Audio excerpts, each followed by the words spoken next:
नमस्कार दोस्तों, संभव क्लासेज में एक बार फिर आपका स्वागत। मैं हूं आपका दोस्त जी आर चौधरी और मैं फिर हाजिर हूं एम लक्ष्मीकांत की इंडियन पॉलिटी को लेकर। जैसा कि इससे पहले की वीडियो में आपने देखा था, हम बात कर रहे थे नागरिकता से संबंधित और जो भारत का संविधान है उसके भाग 2 की हमने चर्चा स्टार्ट की थी और कुछ बातें हमने सीखी थी। आर्टिकल 5 से लेकर आर्टिकल 12 की बातें हमने की थी। इसी दरमियान हमने एक और बात की थी कि भारत की जो नागरिकता से संबंधित जितने भी प्रावधान हैं, आर्टिकल 11 ये कहता है कि भारत और पाकिस्तान का विभाजन हुआ या भारत का जो संविधान लागू हुआ उस समय की स्थिति को ध्यान में रखते हुए भारत के कॉन्स्टिट्यूशन में विभिन्न धाराएं बनाई गई। लेकिन साथ ही ये भी कहा गया आर्टिकल 11 में कि बाकी के जो प्रावधान है उस पर सारे के सारे रूल्स एंड रेगुलेशन बनाएगी भारत की संसद। और इसीलिए सबसे जो महत्वपूर्ण नागरिकता से संबंधित जो प्रावधान आया वो था नागरिकता अधिनियम 1955 और इसी को हम पढ़ रहे थे। नागरिकता अधिनियम 1955 के तहत हम ये पढ़ रहे थे कि कोई भी व्यक्ति भारत की नागरिकता कैसे प्राप्त कर सकता है। उसके 2 कारणों की हमने चर्चा की थी। देखो ध्यान से देखना, हमने 2 कारणों की चर्चा की थी। यह सब हमने पढ़ा था। 2 कारण कौन कौन से पढ़े हमने? देखो पहला हमने पढ़ा था नागरिकता अधिनियम 1955 में पहला हमने पढ़ा था कि कोई भी व्यक्ति जन्म के आधार पर भी नागरिकता प्राप्त कर सकता है। दूसरा हमने पढ़ा था कि वो वंश के आधार पर नागरिकता प्राप्त कर सकता है।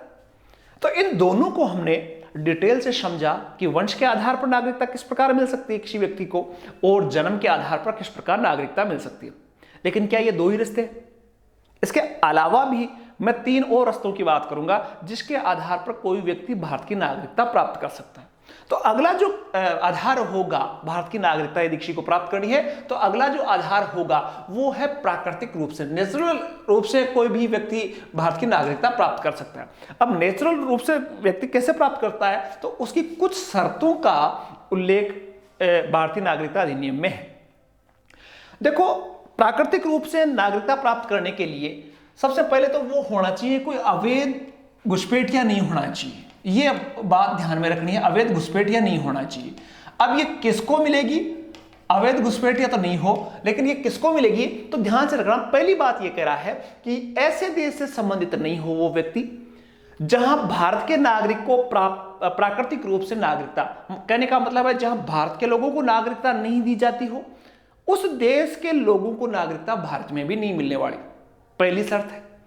दूसरी शर्त है कि दूसरे देश की नागरिकता वो त्याग दे, अर्थात भारत की नागरिकता के लिए वो एप्लीकेशन देता है और यदि भारत स्वीकार करता है तो उसे, यदि वो पहले देश किसी देश का नागरिक है तो उसे उस देश की नागरिकता त्यागनी पड़ेगी।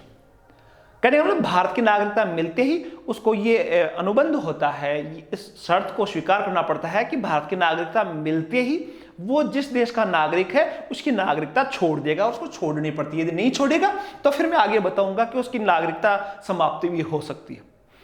तीसरा जो है वो भारत में रह रहा है या भारत सरकार की किसी सेवा में है, ऐसे व्यक्ति को भारत की नागरिकता मिल जाती है। लेकिन यह होना चाहिए कि वो कम से कम 12 महीने से पहले 12 महीने भारत में रह रहा हो, तब वो भारत की नागरिकता के लिए एप्लीकेशन दे सकता है।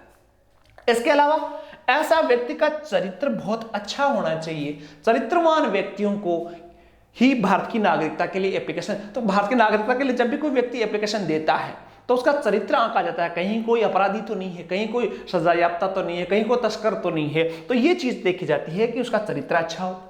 इसके अलावा बात करें कि 8वीं अनुसूची में जो भारत के अलग अलग भाषाओं का जिक्र होता है तो वो व्यक्ति भारत की नागरिकता प्राप्त करने से पहले 8वीं अनुसूची में जो उल्लेखित भाषाएं हैं उन भाषाओं में से कोई भाषा जानता हो, भारत की नागरिकता ले रहा है और यहां भारत की भाषाएं उसको पता नहीं है तो वो यहां रुकेगा कैसे?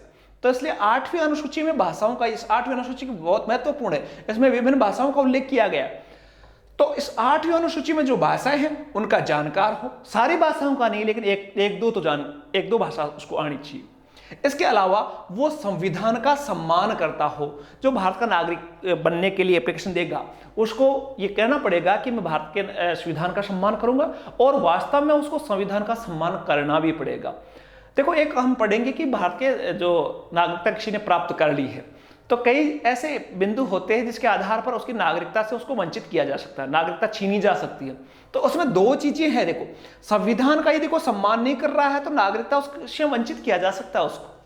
और चरित्र की भी मैं जिक्र करूंगा, चरित्र में क्या क्या होना चाहिए, नहीं तो उसको लात मार के बाहर निकाल देते हैं, उसकी नागरिकता समाप्त कर दी जाती है। तो प्राकृतिक रूप से हमने पढ़ा कि किस आधार पर कोई व्यक्ति यदि ये चीजें है और भारतीय सरकार स्वीकार करती है कि हम नागरिकता देने के लिए तैयार है, तो ऐसा व्यक्ति भी भारत का नागरिक हो सकता है। लेकिन ये डिपेंड किस पे करेगा? भारत सरकार पे। इतना कुछ हो फिर बाद में ये जरूरी नहीं है कि उसको नागरिकता मिली जाए। सारा कुछ सेटिस्फेक्शन मिलता है और भारत सरकार यदि तैयार होती है, उसको स्वीकृति देती है, तब व्यक्ति भारत का नागरिक बनता है। देखो, बात करते हैं अगला जो चौथा आधार है भारत का नागरिक बनने का। तो मैंने बताया, पहला कारण जो आधार बताया वो जन्म के आधार पर होता है, दूसरा वंश के आधार पर, तीसरा प्राकृतिक रूप से, और चौथा है रजिस्ट्रीकरण द्वारा। रजिस्ट्रीकरण का मतलब ये आप समझोगे कि कोई भी व्यक्ति, ऐसा व्यक्ति भारत की नागरिकता प्राप्त करने का इच्छुक है तो वो अपना यहां रजिस्ट्रेशन करवा सकता है और यहां का नागरिक बन सकता है। तो कैसे कैसे है? देखो, किस व्यक्ति को भारत की नागरिकता मिलेगी? रजिस्ट्रीकरण द्वारा।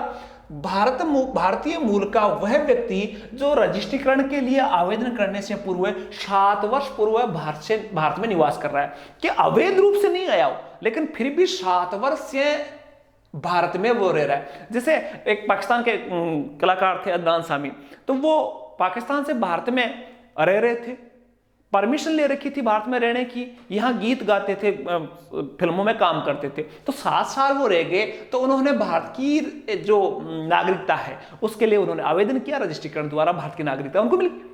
तो शर्त यह है कि वो भारतीय मूल का वह व्यक्ति जो रजिस्ट्रीकरण के लिए आवेदन करने के 7 वर्ष जब भारत में रह रहा है। भारतीय मूल का मतलब है कि जो अविभाज्य भारत था, अब पाकिस्तान का व्यक्ति आया है तो वो भारतीय मूल का ही होगा। दूसरा है भारतीय मूल का वह व्यक्ति जो अविभक्त भारत के बाहर किसी देश या स्थान में रह रहा हो, कि भारत बांग्लादेश पाकिस्तान जो उस समय अविभाज्य भारत था, उस में रहने वाला कोई मूल निवासी व्यक्ति अभी वर्तमान में किसी दूसरे देश में रह रहा है, तो वो भी एप्लीकेशन के द्वारा भारत का नागरिक बन सकता है। कोई व्यक्ति जो भारत के किसी नागरिक से विवाहित है और रजिस्ट्रीकरण के लिए आवेदन करता है, तो 7 वर्ष पूर्व से भारत में निवास कर रहा है। देखो, एक ऐसा व्यक्ति भी कि किसी भारत के नागरिक से किसी ने विवाह कर लिया और 7 वर्ष से भारत में रह रहा है, तो ऐसा व्यक्ति भी क्या होगा? भारत का नागरिक बनने के लिए आवेदन कर सकता है। जैसे भारत की कोई महिला है, उसे किसी अमेरिकन व्यक्ति से शादी कर ली और अमेरिका का व्यक्ति यहां भारत में रह रहा है, तो यदि वो 7 साल तक रह जाता है, 7 साल की शर्त है 7 वर्ष, तो 7 वर्ष वो रह जाता है तो भी वो भारत का नागरिक बन सकता है।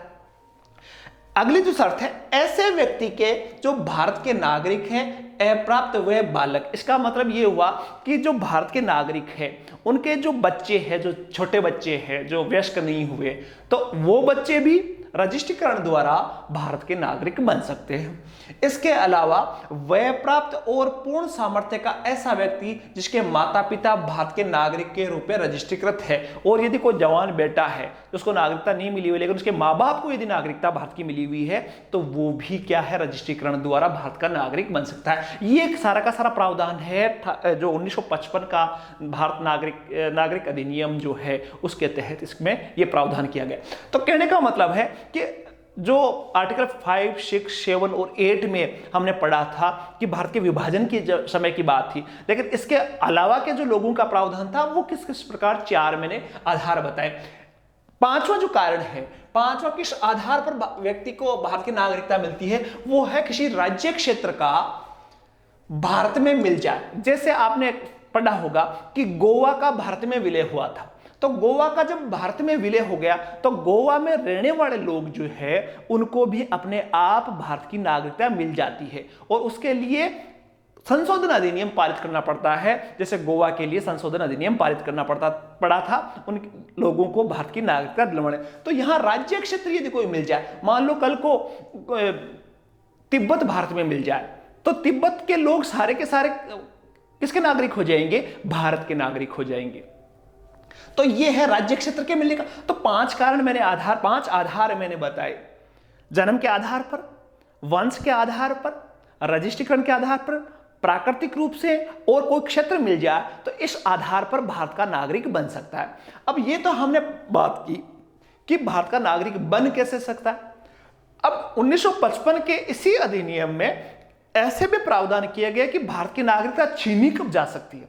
तो देखो, छीनी कब जा सकती है, नागरिकता का त्याग कब किया जा सकता है।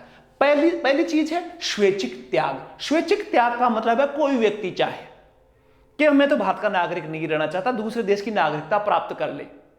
जैसे भारत का नागरिक है, अमेरिका चला गया, अमेरिका की नागरिकता प्राप्त कर ली उसने, तो अपने आप उसका क्या हो जाएगा, भारत की नागरिकता का त्याग हो जाएगा। दूसरा है बर्खास्त के द्वारा। बस स्वैच्छिक त्याग व्यक्ति खुद चाहे तो भी त्याग, बर्खास्त के द्वारा यदि कोई व्यक्ति दूसरे देश की नागरिकता, स्वैच्छिक त्याग में तो व्यक्ति स्वेच्छा से छोड़ता है कि भारत की नागरिकता में मुझे नहीं चाहिए, मैं तो अब दूसरे देश की नागरिकता लूंगा। बर्खास्त के द्वारा यह होता है कि व्यक्ति ने एप्लीकेशन नहीं दी है, लेकिन हमें पता है कि जैसे मैंने एक एग्जांपल दिया था कि किसी व्यक्ति ने अमेरिका की नागरिकता ग्रहण कर ली। अब भारत में दोहरी नागरिकता तो कोई सिस्टम है ही नहीं, एकल नागरिकता चाहिए, तो इसने अमेरिका की नागरिकता ग्रहण कर ली तो भारत की नागरिकता अपने आप क्या हो जाएगी, बर्खास्त हो जाएगी, समाप्त हो जाएगी। तो दो तरीके से, एक तो स्वैच्छिक रूप से छोड़ सकता है और एक बर्खास्त के द्वारा छोड़ सकता है। और तीसरा कारण है वंचित करके, कि वंचित करने का मतलब आप यूं समझोगे कि कुछ ऐसे है कि उसमें ये चीज आई है, ये चीज उसमें पाई गई, तो उसको क्या कर दिया जाता है, भारत की नागरिकता से वंचित। देखो, पहला है स्वैच्छिक, कोई व्यक्ति स्वेच्छा से छोड़ सकता है। दूसरा है बर्खास्त, के दूसरे देश की नागरिकता प्राप्त कर दी, भारत की छूट गई अपने आप। तीसरा है वंचित करने द्वारा। इसमें यदि व्यक्ति ने कोई गलती की है जो भारतीय नागरिकता अधिनियम 1955 के आधार पर गलती मानी गई है, तो उसकी नागरिकता समाप्त हो जाएगी। अब गलतियां कौन कौन सी होती है? अब गलतियां, पहली गलती है कि यदि वो भारत का नागरिक बनने के लिए उसने फर्जी कागज लगाए हो, फर्जी दस्तावेजों का सहारा लिया, बाद में पता चला कि इसने तो सारे डॉक्यूमेंट फर्जी लगा रखे थे। तो यदि ये पाया गया कि उसने फर्जी डॉक्यूमेंट लगाए हैं, फर्जी तरीके से नागरिकता प्राप्त की है, तो उसकी नागरिकता उसी दिन समाप्त हो जाएगी। दूसरी बात है संविधान का अनादर। मैंने अभी बताया था कि जो जैसे आपने प्राकृतिक रूप से जो नागरिकता प्राप्त करता है या रजिस्ट्रीकरण में मैंने बताया था कि वो संविधान का आदर करने वाला होना चाहिए। लेकिन यदि कहीं पाया जाए कि वो अपने भारतीय संविधान का अनादर कर रहा है कोई व्यक्ति, तो उसकी नागरिकता समाप्त की जा सकती है। तीसरा है युद्ध के समय कोई व्यक्ति दूसरे देश, जो दुश्मन देश है, उसकी सहायता करता हुआ पाया गया। युद्ध के समय कोई व्यक्ति दुश्मन देश को विभिन्न सूचनाएं देता हुआ या उसका सहयोग करता हुआ पाया गया, तो उसकी नागरिकता भी क्या हो सकती है, समाप्त होती है। चौथा है भारत से बाहर 7 वर्ष से रह रहा हो, कि भारत का नागरिक है लेकिन 7 वर्ष से बंदा आया ही नहीं, वहीं डेरा डाल के पड़ा है आराम से, तो ऐसे व्यक्ति की नागरिकता समाप्त की जा सकती है यदि 7 वर्ष से ज्यादा भारत से बाहर है। और अगला जो है वो अभी आपने पढ़ा कि पंजीकरण या प्राकृतिक रूप से 5 वर्ष के दौरान, मैंने आपको पढ़ाया था पंजीकरण या प्राकृतिक रूप से 5 वर्ष से ज्यादा रह रहा हो, लेकिन 5 वर्ष के दौरान वो भारत में रह रहा है, लेकिन उसी दरमियान 2 वर्ष की उसको कैद हुई हो, तो ऐसा व्यक्ति भारत की नागरिकता से वंचित हो जाएगा। तो इसके देखो 5 कारण मैंने बताए जिसके आधार पर उसको वंचित किया जा सकता है, स्वैच्छिक रूप से वो त्याग सकता है, और बर्खास्त के द्वारा भी उसका त्याग किया जा सकता है भारत की नागरिकता का।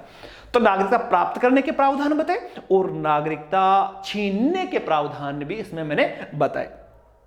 अब देखो हम बात करेंगे कि भारत के नागरिकता का तो हमने जिक्र कर लिया, लेकिन अभी एक ट्रेंड चल रहा है कि कुछ भारत के लोग, भारत के मूल निवासी, भारत के मूल वंश के जो थे, वो आजकल बड़े फॉरेन में बड़े कमाल कर रहे हैं। अमेरिका के देखो आप, बड़ी बड़ी कंपनियों के सीईओ है जो इंडियन है, बहुत सारे उद्योगपति जो बड़े बड़े उद्योगपति है इंग्लैंड और अमेरिका में है। तो भारत की ये कोशिश है कि उन लोगों को, चाहे वो भारत के नागरिक नहीं है, लेकिन कम से कम है तो भारत के मूल के लोग, क्योंकि उनके पिताजी, उनके दादाजी कोई ना कोई यहां से रिलेटेड थे, मम्मी या नानी कोई ना कोई यहां से रिलेटेड, तो उन लोगों का वापस भारत से लगाव पैदा किया जाए और भारत के साथ उनको जुड़ा रखा जाए। इसलिए उनको भी एक कार्ड जारी किए गए, उनको भी एक आधा अधूरा नागरिकता जैसा प्रावधान किया गया कि उनको कुछ छूटें दे दी गई। तो वो छूट कौन कौन सी है उन अप्रवासी भारतीयों को, और प्रत्येक साल इनका एक बैठक भी होती है जिसमें संसार के अलग अलग कोनों से भारत के लोग आते हैं और उनको कुछ विशेष रियायतें दी गई है। वो भारत के नागरिक नहीं है, लेकिन फिर भी उनको जैसे पासपोर्ट बनता है वैसे उन लोगों को अलग प्रकार के कार्ड जारी किए जाते हैं और उनको कुछ अधिकार, यहां काम करने का, घूमने का, आने का, जाने का, कुछ रियायतें उनको मिलती है। तो बात करेंगे कि वो कौन कौन से कार्ड होल्डर है, किस किस प्रकार के कार्ड है और इसमें क्या क्या है, तो उसको हम चर्चा करेंगे। देखो भारत की बात करें तो भारत में दो तरह के कार्ड जारी होते थे। एक का नाम था person of Indian origin card, इसको बोलती है PIO। देखो PIO कार्ड ध्यान से समझना, इस प्रकार का कार्ड था जो चित्र बन रहा है, PIO कार्ड। इसका मतलब होता है persons of Indian origin card, क्या मतलब वो व्यक्ति जो भारतीय मूल के है, ठीक है। एक कार्ड होता है जिसमें overseas citizen of India card, प्रवासी भारतीय नागरिक कार्ड, एक इस प्रकार का कार्ड जारी होता है। जैसे पासपोर्ट जारी होता है ना, तो वैसे ही ये दो प्रकार के कार्ड जारी होते हैं। इन दोनों कार्डों का डिटेल थोड़ी सी आप समझ लेनी चाहिए अपने को। देखो ध्यान से समझना कि सितंबर 2000 में भारत सरकार ने एक जो अप्रवासी भारतीय मूल के लोग जो बाहर रह रहे थे उनके लिए एक कमेटी गठित की जिनका नाम था ML सिंघवी की अध्यक्षता में कमेटी थी। तो ML सिंघवी समिति का गठन किया गया। कब किया गया? सितंबर 2000 में। अब तो 2000 में इस समिति का गठन किया गया और इसमें इस कमेटी को कहा गया कि जो भारतीय डायस्पोरा है उसको व्यापक अध्ययन करना है और उनके साथ रचनात्मक संबंध बनाने के उपाय सुझाना है। तो डायस्पोरा जो भारतीय मूल के लोग भारत संसार के अलग अलग कोनों में रह रहे हैं, तो उनसे रचनात्मक संबंध भारत के कैसे बढ़े, इसलिए ML सिंघवी की अध्यक्षता में कमेटी गठित हुई सितंबर 2000 में।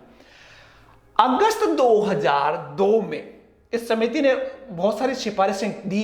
इसके आधार पर अगस्त 2002 में PIO कार्ड स्कीम की शुरुआत हुई। अभी मैंने कहा PIO person of Indian origin card, ये जो थी ये स्कीम हुई 2002 में लागू।